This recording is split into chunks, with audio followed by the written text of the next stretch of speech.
In this video, I'll introduce you to workflows and how to use them in M-Files. Let's get to it. With workflows, you can model document lifecycles according to real-world processes. For example, this assignment was sent to you because somebody put the document into a workflow and added you as a reviewer. If you want a document to be reviewed and approved internally, just put it into a workflow, save it as a draft, and M-Files will add some properties on the metadata card. Fill in the reviewers and it's ready to be reviewed.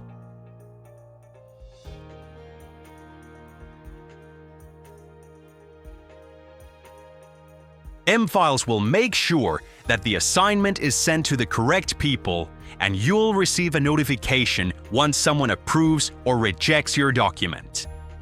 If your document gets rejected, don't be disheartened. Just do better next time.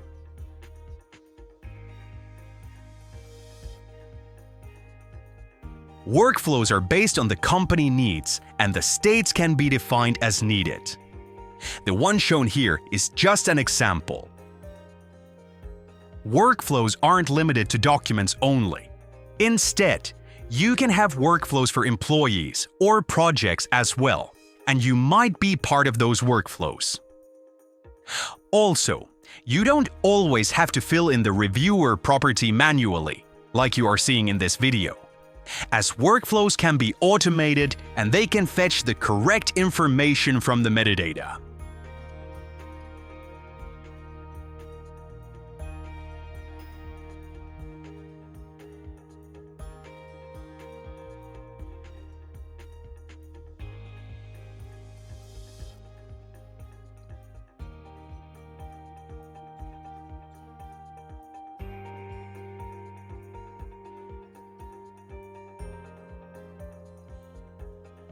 You must have noticed this box here. You can write your comments in this box if you want, and they can be found in the Document Activity tab on the metadata card.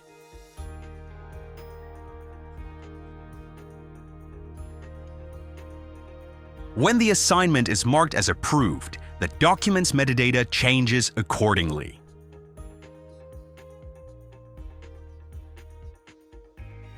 Now, how's that for automating your daily routines using M-Files? If you want to learn more about M-Files, check another video. I'll see you there.